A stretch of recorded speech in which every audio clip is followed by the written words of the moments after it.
আহসানু মিনকা লাম তারা কত্তু আইনি ওয়া আজমালু মিনকা লাম তালিদিন নিসা খুলিকতা মুবাররাআন মিন কুল্লি আইবিন কাআন্নাকা কদ খুলিকতা কামা তাশা। হযরত আমিনা বলেন, আমি যখন আমার আদরের দুলাল পেটে আমি যখন জমজম থেকে পানি ওঠাতে যাই, এ পোলাপাইন বলতো দেখি কুয়ার পানি কই থাকে, নিচে না উপরে? কোথায়? হযরত আমিনা বলেন, আমি যখন কুয়ার পানি উঠাতে যাই আমি লক্ষ্য করি পানিগুলা আস্তে করে উপরের দিকে উঠে যায়। আমি চলে গেলে পানি আবার জায়গায় চলে যায়। মক্কার মেয়েরা বলে, ও আমেনা বোন তুমি একটু থাকো, আমরা পানি উঠাইলে তারপরে তুমি চলে যাই। ও আল্লাহু আকবার। হযরত হালিমা বলেন, আমি যখন আমার স্বামী সহ তায়েফ থেকে মক্কার উদ্দেশ্যে রওনা দেই, একটা বাচ্চা লালন পালন বিনিময়ে পয়সা কিছু পাবো এই আশায়। আমরা ছিলাম গরিব মানুষ, আমার বাহন দুর্বল, আস্তে আস্তে সবার পেছনে পড়ে গেছি। মক্কায় আইসা শুনি সব ধনী ঘরের ছেলে পেলে বন্টন হয়ে গেছে, কারণ টাকার ব্যাপার, যেখানে গেলে টাকা বেশি পাবে সবাই ওই ঘরে আগে আগে যায়। শুনলাম সব ছেলে পেলে বন্টন হয়ে গেছে, শুধু একটা ছেলে আনার জন্য কেউ যায় নাই, কারণ ওই ছেলের বাবা নাই, টাকা দিবে কে? হযরত হালিমা বলেন, স্বামীকে বললাম খালি হাতে যাওয়ার চেয়ে চলেন ওই এতিম বাচ্চাটারে নিয়ে যাই। আমি বলি আসলে কপাল খুলছে। কথা ঠিক কিনা? আসলে কপাল। হযরত হালিমা বলেন, আমি যখন বোন আমেনার ঘরে যাই, আহারে ওই আদরের দুলালের চেহারার দিকে তাকায় আমি আর দৃষ্টি ফিরাইতে পারি না। আরে কি সুন্দর! দৌড়ায়া যায় বুকের সাথে জড়ায়া নিলাম। আমার কাছে মনে হলো ওই বাচ্চাও আমারে জড়ায়া ধরে রাখছে, আমারে আর ছাড়ে না। স্বামীকে বললাম কিচ্ছু লাগবে না, চলেন, বড় এক নেয়ামত পায়া গেছি, চলেন চলেন। এ যুবকরা খেয়াল করো, ওই আশিকের রসুলরা খেয়াল করো।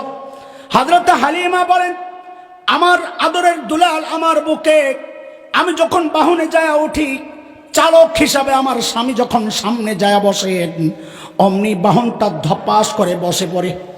আমি অবাক হয়ে তাকায় রইছি, কারণ এই বাহন তো এতটা দুর্বল না যে এই বাচ্চার ভারে সইতে না পাইরা বসে পড়বে।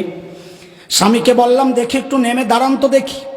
যেই না আমার স্বামী একটু নেমে দাঁড়ালেন, অমনি বাহন আবার লাফ দিয়া দাঁড়ায় গেছে। আমি আমার স্বামীকে বললাম আবার একটু উঠা বসেন তো দেখি। যেই না আমার স্বামী আবার একটু উঠা বসলেন, অমনি বাহন আবার ধপাস করে বসে পড়ছে। হযরতে হালিমা বলেন, আমি যা বুঝার বুঝে গেছি। আমার স্বামীকে বললাম দেখি সামনে না বইসা আপনি একটু পিছনে যায় বসেন তো দেখি কি হয়। বলে যেই না আমার স্বামী পেছনে যায় উঠলেন, অমনি বাহন লাফ দিয়া উঠা এখন সবার আগে আগে দৌড়ায়। কি বুঝলেন? আল্লাহ হযরত হালিমাকে দেখায়া দিচ্ছেন, হালিমা আমার নবী শিশু, ছোট্ট বাচ্চা বলে তোমাদের কাছে দাম নাই তাই না?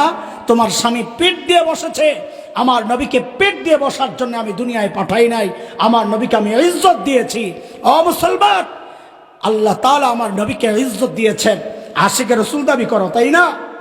নবীর আশিক দাবি করো, নবীর আশিক দাবি করো, লজ্জা থাকার কথা। কারণ তুমি যেই জমিনে বসবাস করো ওই জমিনে প্রতিনিয়ত আমার নবীর ইজ্জত নিয়ে টানাটানি হয়। ওই জমিনে আমার নবীর ইজ্জতের মুকুট, খতমে নবুয়তের মুকুট নিয়ে টানাটানি হয়। তুমি চুপচাপ থাকো, আলেমরা প্রতিবাদ করে, ওই প্রতিবাদী আলেমের বিরোধিতা করো। আল্লাহর কসম খায়া বলি, নবীর ইজ্জত রক্ষায় প্রত্যেকটা মুসলমান যদি জীবন দিতে প্রস্তুত না থাকে সে মুসলমান হইতে পারে না। আস্তা মুনাফিক, আস্তা মুনাফিক, আস্তা মুনাফিক।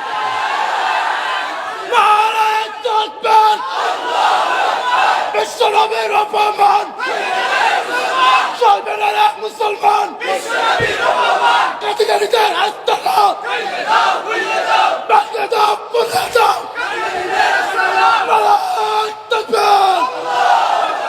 এটা আমাদের সকলের স্লোগান হওয়া উচিত। এই জায়গায় বিভক্তি চাই না। আপনি নৌকায় ভোট দেন না ধানের সেজে দেন, এটা আপনার যা মনে চায় তারে দেন। কিন্তু কোথাও যদি দেখেন নবীর ইজ্জত নিয়ে টানাটানি হয়,